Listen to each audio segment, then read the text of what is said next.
The following announcement is paid for by the Wrestling with Nerds.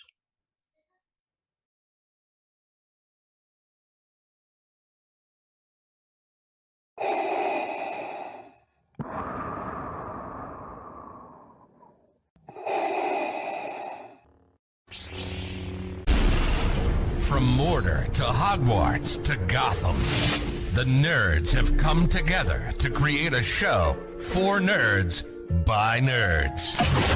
Join nerds doing nerd things as they talk about all things nerdy. Stay up to date on the show by liking the Nerds Doing Nerd Things Facebook page.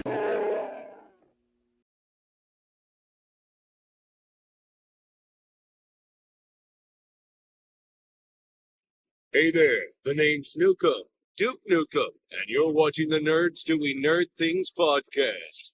For some unknown reason, enjoy. This honky tonk man, greatest intercontinental champion of all time, and you're watching Wrestling with Nerds podcast. Yes, that's my favorite. Shake, rattle, and roll.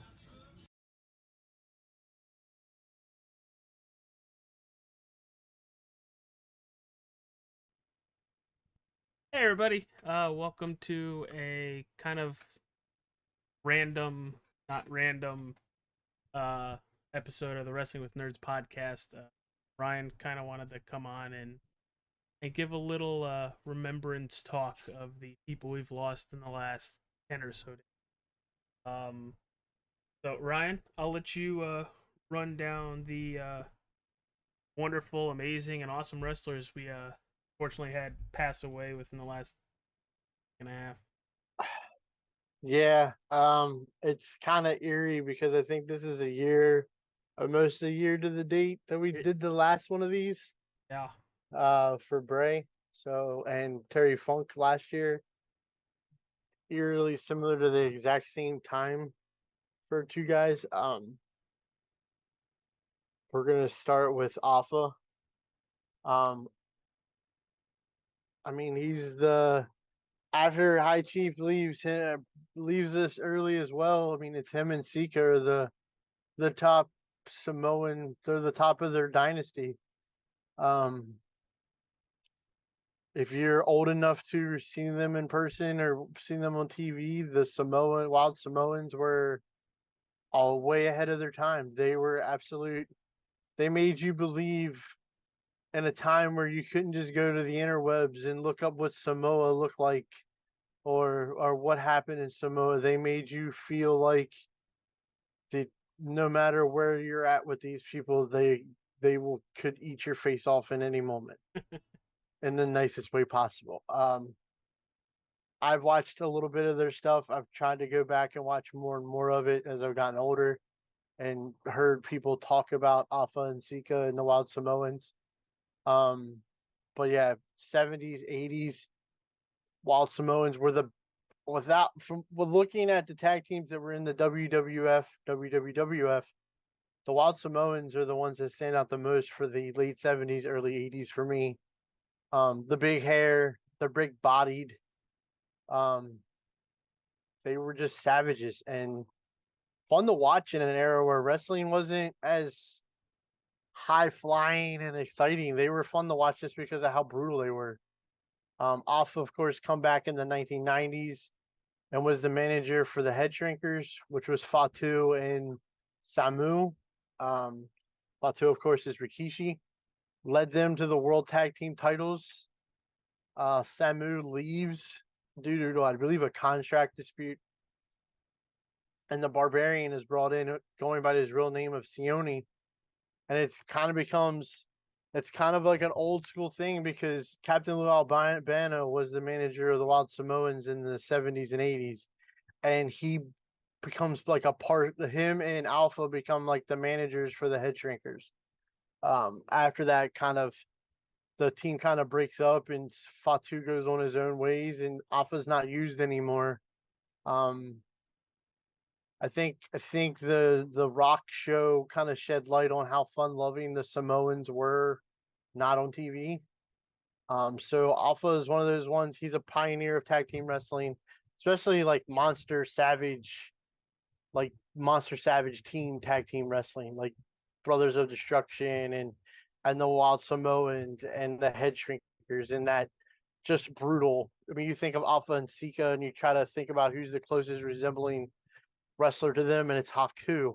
Ironically, there's same descents, but that's the same things where you've heard the stories about how vicious they were, but then how gentle they were. So losing Alpha, literally what 3 weeks after we lost Sika. I think it was almost 2 months. Was it 2 months? It didn't. Yeah, It didn't seem like it was 2 months and a day. June 15th to August 16th. Yeah, it didn't even seem like that to me. Everything's been a blur this summer. It literally felt like it was only a couple of weeks. So yeah, Alpha will be missed in the tag team realm. The next up was kind of a shocker, but I had heard that he was in the bad health after a fall, and that was Kevin Sullivan. Kevin Sullivan, I didn't know who Kevin Sullivan was until Hulk Hogan went to WCW in 1994. I didn't really know what WCW was till Hulk Hogan went there in 1994. He instantly became the antagonist to Hogan, created the Dungeon of Doom. Once that ended, we have the real life feud with him and redacted Chris Benoit with the Nancy situation. We don't need to get into that as much because everybody has their own opinions on all that. But like, then I got to watch older NWA, WCW stuff, and Kevin Sullivan was. We were just talking about Alpha and Sika being like giant monsters. Kevin Sullivan was a 5'10", 5'9", like built like a brick shithouse, like Yeah, that's what I monster. was Like gonna say. he just was like the definition of a monster troll is kind of what I've always thought of Kevin Sullivan, because in a good way, because he was just a tiny ball of terror. Um, I remember watching some of his matches with him in the Varsity Club. Varsity Club being Rick Steiner, and ironically enough, we're talking about Kevin Sullivan here a year after we've talked about Bray's father, Mike Rotundo. They were the Varsity Club, and I can remember seeing those two guys, and it was like Kevin Sullivan. I know Kevin Sullivan was like he's like the little pug dog in the cartoons in the junkyard, where he had all these big bad dogs around him that you thought were the bad ones you didn't want to mess with, but it was really him in the top hat sitting there like, don't mess with me. I'll screw you up. The Boston accent coming through, holy, and then I love how he would just double stomp people just randomly. Like he would just be in the ring with them, they'd be laying on their back, and he'd plant both their feet in their guts. And you're like, that had to hurt. I can't remember. I was trying to remember the pay-per-view today, and I want to say it was a Great American Bash. I will go back and check for sure, and I'll put it in the chat, the comments here. I believe it was a Great American Bash where it was the Varsity Club. It's somebody else. I will look it up, but against the Road Warriors and Nikita and all them, and it wasn't War Games. It was the Tower cage, like the three-tier cage. We watched one of those. This was better though, because this was more like the cage they used in Ready to Rumble, Okay. where it was the big cage, middle cage, little cage, and I remember watching that and thinking, what is because they didn't have scaffolding around the cage. They just had two 20-foot ladders that were extended, or 40-foot ladders that were extended to the top cage. And that's what the wrestlers climbed up to get into the center thing. So I want to say that happened in Baltimore. I will double check. I was trying to think of it offhand, but I could not think of it.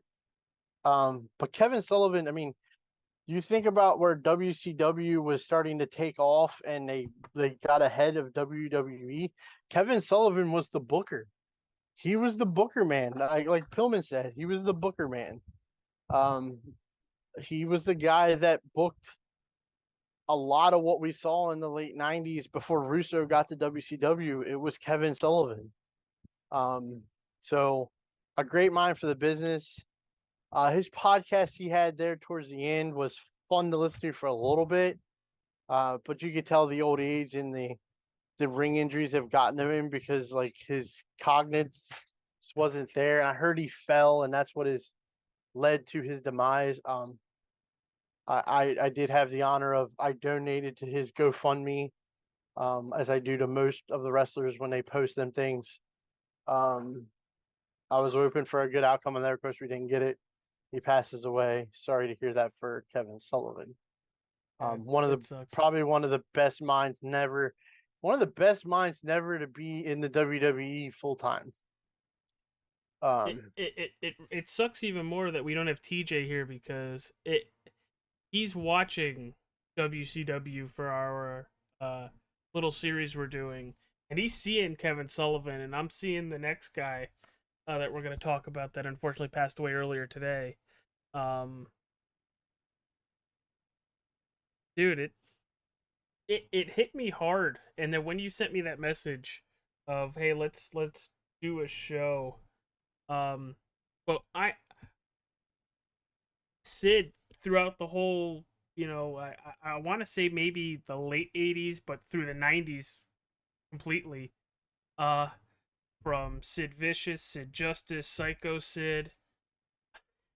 I every time he goes, I'm the master and the ruler of the world, I always give it a chuckle because he believes it. He 100% believes it. I can tell you this much: as a kid, I believed it. I mean, I always was a fan of Sid Justice. Again, we've had this conversation before. I'm the I'm a big body wrestling fan. I love the 80s and the Oh God, 90s for the big body jacked. guys. There is not if you I think I can speak for most kid wrestling fans for the 80s and 90s that was able to watch all of it. If you ask me to put together the best professional wrestling body that you could, who would it be? Without a shadow of a doubt, it's Sid Justice's body. That man was built. He was a monster, and it was like just looking at him was enough to strike fear in you. I mean, he just had that look of I could destroy you, and there's nothing you can do about it. His upper body, his shoulders were always so huge. His delts were humongous. I can remember when he debuted in WWF as Sid Justice, he was aligned with Hogan. Well, first he was aligned that was he going to go with Slaughter? Was he going to go with Hogan? He goes with Hogan, and eventually he turns on Hogan, and they go to WrestleMania 8. Hogan's going to go away, and the plan is for Sid to be that guy. The one thing that everybody always talks about for Sid Justice is the one thing that always got in the way was it was softball season. He was a big avid softball guy. Do I think every time he went away it was because of softball? No, but I don't think he was ever really in the business because he absolutely loved the business. I think it was just a way to make money for him in a sense. And he never took. I've listened to interviews for. I was actually been listening to shoot interviews with him the last couple of weeks. That like you could kind of get that sense of he didn't really have a passion for the business. It was to collect a paycheck and go home. If the dude would have took that other turn and took it for the passion of the business, I mean, there's no saying he wasn't Goldberg before Goldberg or the next branch of Hulk Hogan. He could have easily been that. He was just a straight up monster, and I mean, we know about the incident with him and Arn in France, and this or in I believe it was France, with the scissors, and they got him fired from WCW. That's how he got the moniker Psycho Sid when he came back. I can remember as a kid watching when he power bombs Shawn the night after WrestleMania 11, and literally thought Shawn was dead and broken in half because the power bombs looked that vicious. Yeah, he's going to be known for the interviews for the "I have half the brain that you do" stuff. But and of course we all know the video, the leg the big boot off the top, the second rope, breaks his leg, ends his career here. You imagine if we would have got Sid in WWF in the early 2000s? That would have been amazing. If we would have had Sid in the Invasion thing, that would have been awesome. I would have been all over that. Of I didn't course, we didn't realize get it. him breaking his compound fracture of his leg uh, ended his career. Well, yeah, because I mean, at that point, he was already in his 40s, Yeah. late 40s probably, and I mean, he had a 13-inch rod in his leg to What keep it year? What year together. was that? 98. No, that was right as the company was getting sold, 2001, early January.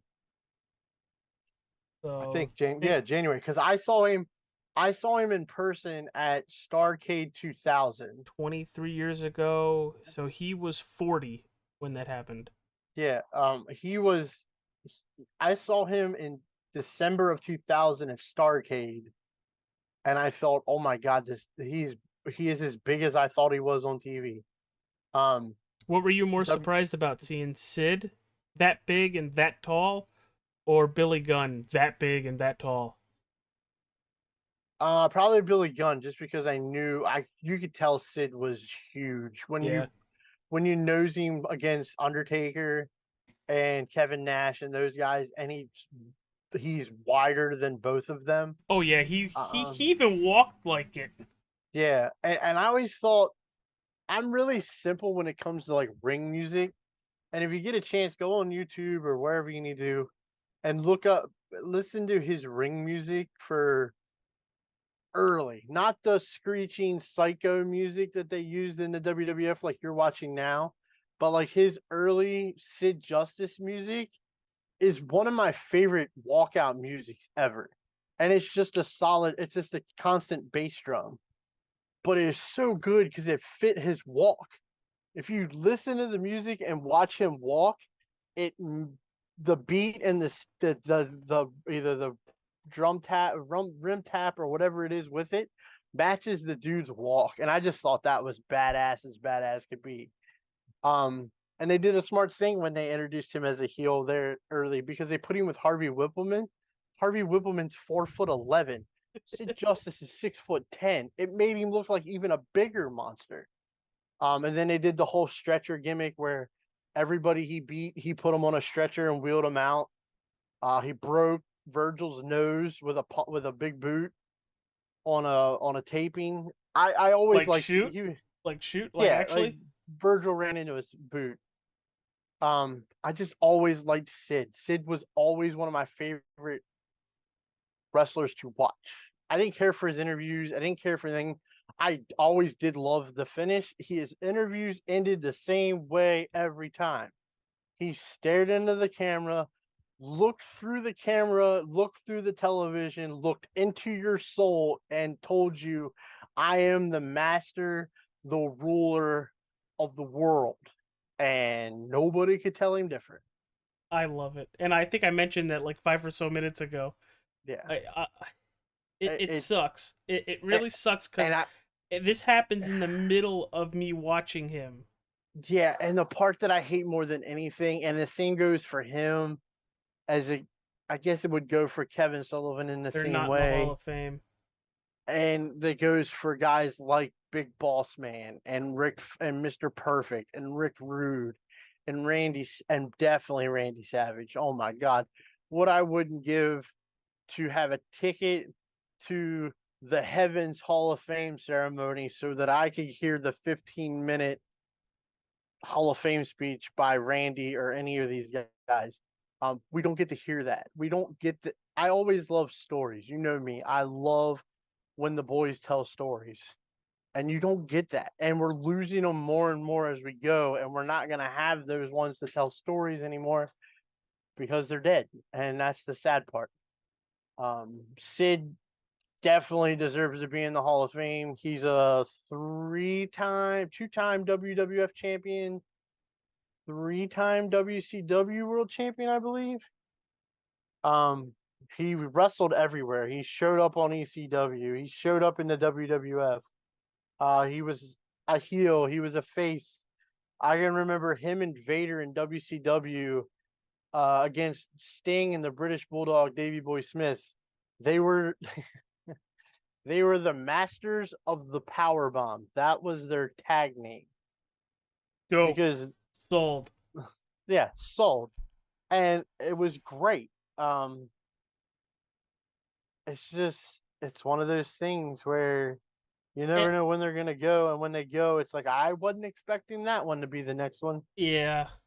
So let's see here. He's a two-time WCW World Heavyweight Champion. That was in the early 2000s. One-time United States Champion. Two-time WWF Champion. The Wrestling Observer can kiss my ass with his letters that they want to, or awards they want to give him. Was a USWA Texas Heavyweight Champion, USWA Unified World Champion. Comeback of the year in 1996. That would have been the whole taking Shawn out and becoming the monster heel that he became. Mm-hmm.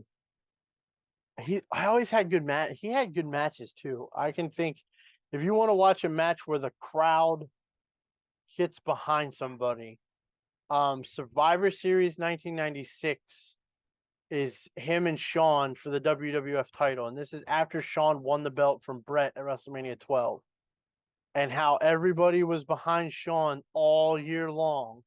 And then, like a month out from Survivor Series, Sid starts picking up steam, and I want to say he beat Vader to become the #1 contender.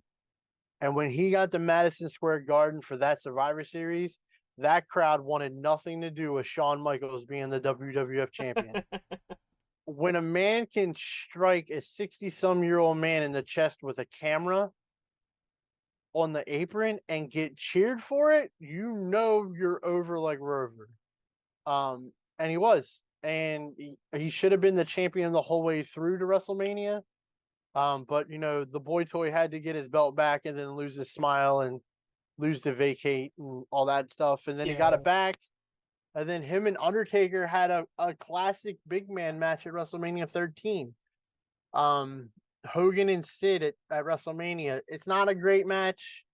But it's not a terrible match either. The ending is wonky and weird. What's another good one for Sid that I remember? Oh, Halloween Havoc against Sting. It's like 1990, 1991. They're in Philadelphia. It's Sting's is the WCW World Champion, and he's facing Sid. And Sid isn't part of the Four Horsemen at this point. It's the Four Horsemen at that point were Flair, Arn, Barry Windham, and Sid. Wow, what a team! And he's fighting Sting for the belt. And there's a spot where him and Sting go out of the arena. Like they were like when the match was over, there was like an aisleway to the left that the wrestlers would use to get out of the way so that the next match could come. And they fight down that aisleway and they go off camera. And then all of a sudden they come back and Sid's like backing pedaling into the ring. And you see Sting coming up. They get into the ring. Sting goes to body slam Sid. Sid falls back on him, pins him 1, 2, 3. Then you come to realize that wasn't Sting. It was Barry Windham. That's right, because they're sitting there as the champion, and all of a sudden here comes Sting with a rope tied around his hand. Here they tied him up in the back and dressed Barry Windham up as Sting, had him come to the ring, get pinned to figure out it wasn't Sting. It was like, what? It was great. I watched it a million times on the WCW Halloween Havoc videotape. It was great. No, but like I said, these guys are definitely Hall of Fame bound. Alpha is already there, as they should be. Kevin Sullivan, I can't see how you don't put him in the WWE Hall of Fame, even now that it's. And I'm not saying this is like Bray where it should be forced. I don't think Bray should be forced. I'm glad they didn't do that yet. But I would say Sullivan and Sid were probably due in the last 10 years. I pray every day that I get to see Lex Luger go into the Hall of Fame. That's the one I want to see get that honor more than anybody in person. Because he deserves it. Because when you think of like like TJ's watching WCW in 1997. If he's here, he'd probably tell you, you give me your top 4 or 5 guys in WCW at this time when it's hotter than everything. Lex Luger's a part of that 5. And he deserves it. But to lose, you guys sent me the message that he had passed, and I was like, gotta be kidding me, man. This wasn't the one I was expecting. I was like I said, always a huge fan of Sid's, even with his mistakes, with his interviews and all that kind of stuff. He just was always one of those guys that Let was me like, do that again. You can't. We're live. yeah. Can I start all over? No, we're alive. But he was one of those guys where if you were asked to meet him in a dark alley, you'd say, nah, I'll pass. I'm gonna wait right here. Um, yeah, and what's I hate that they passed away before they got their due for the Hall of Fame, but I do think the way Hunter is doing things is he's hoping to get the people in before they unfortunately pass away, as we've seen the last couple of years. So Yeah, it sucks that these two weren't able to enjoy that honor, but I don't know. This is gonna hurt me watching '97 a little bit. I'm trying to think. Can't remember how much more he's actually in '97. I don't think he's Oh in much really? more for you. Yeah, he's getting ready to jump ship. Oh God, I didn't know that one. Yeah. So this is what I'll give you before we get here. Alpha, Seiko, Wild Samoans. Take your pick on any of their tag team matches. I highly recommend go back and watch 1 or 2 of them. Try to watch them when they're feuding with the same people. Um, Usually from the Garden was always good shows. Kevin Sullivan, um, that Tower of Terror match. I'll get the actual pay per view for it. I highly recommend. 1994 1994, 1993. Him and Cactus Jack have a really, really good match. It's not a very long match, but it's basically loser leaves WCW. It's a very good match between the two of them. Also they have a tag match, I think the month or 2 prior. I want to say it was probably Fall Brawl of '93. It's them two teaming up to face the Nasty Boys. Yeah. It's a car crash, and it's actually really fun to watch. Anything with the Varsity Club with him on it as the games master is fun to watch. Um, the feud with Jimmy Garvin in the '80s, him and going against Precious was always a really good one because it's kind of like that sick sick twisted desires that he was. I really didn't know the whole satanic Kevin Sullivan from the early '80s in Florida. I never really got into that whole thing, him and the Missing Link and Mark Lewin and all them. But go back and watch some of that. It's probably pretty good. Um, for Sid, I'll give you that Halloween Havoc match against Sting. Um, his match with Hogan at WrestleMania 8. His Survivor Series match in '96 with Shawn. Hmm. Sid's got a much bigger career, so you can go a little bit bigger, more matches. Um, in 1999 is he starts this Millennium Man gimmick where he's gonna be goes undefeated and compares it to Goldberg and all this stuff. And him and Goldberg have a match at Halloween Havoc of that year, and Goldberg gets the win because Sid gets busted open so bad that it's nasty. It's a bad bust, but it was a really good match. Um, Anything in the I know 2001 WCW absolutely sucks. Don't get me wrong, I don't disagree with you. But Sid and Scott Steiner against each other was always fun to watch. Um, and Sting and or Sid and Brett, Sid and Taker, Sid and Shawn, and the WWF was always fun to watch. So that gives you some. I hope you go back and listen to that and write it down and go back and watch some of those matches and give me your thoughts on them, or leave us your thoughts in the comments of some of those matches or what other matches you recommend. But um yeah, so like I said, it sucks. I hate when we have to do it in threes. I hate when we have to do it in ones, but once we got to three, I was like, we should do something for all three of these guys. They deserve it. Yeah, it sucks. All my childhood is dying away slowly. Know that feeling. And it's not just with wrestling; it's with everything. Yeah. But guys, in the comment section, let us know what your favorite moment from any of these three wonderful wrestlers. Um, thank you guys for tuning in. Ryan, do you have anything else before we send the people home? I'd love to send you home happy, but I don't really have anything. Oh yeah, stay tuned for Sunday. I think Sunday will be the July month of our WWF versus WCW battle. Um, Canadian Stampede. yeah, you have the Canadian Stampede. TJ has Bash at the Beach.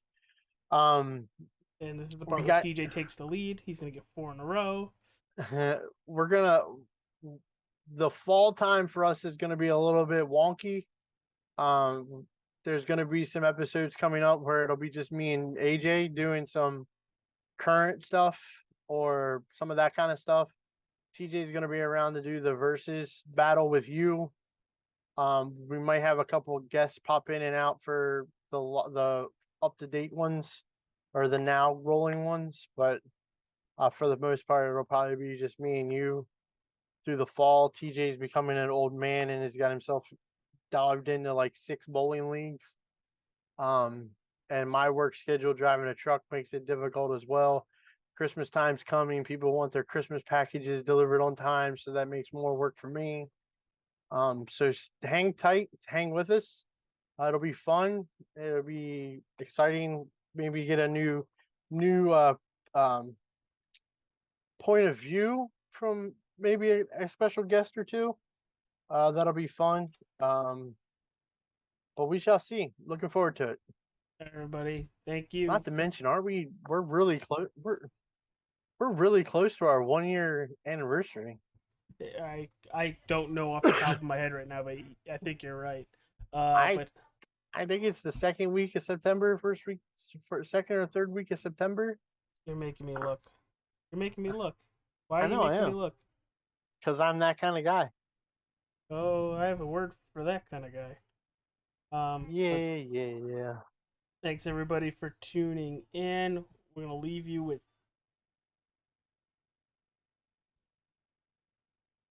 Oop, that's the wrong way. Apparently that's wrong too. 8 months, 9 months, 10, 11. None of them. Technically, our first episode was a year ago already. Our first episode ever was Bray Wyatt and Terry Funk. Was it? Yes, sir. Yeah, it was. That was us just doing it for the Nerds podcast, and that streamed 1 year ago to the day. Yeah. That sucks. Can we not do this for year two? Can we send that memo out to everybody? Yeah. Please don't die on this day. Ching. But thank Yeah, you. because that was our first one, and then our first official episode was WWE Payback 11 months ago. Payback. Oh yeah, Yeah. son of a gun. Uh, Yeah. but comment. Let us know what your thoughts, what your favorite matches are, favorite moments. But we'll catch y'all later. Stay safe. Tell your loved ones you love them, and we'll catch you later. Peace.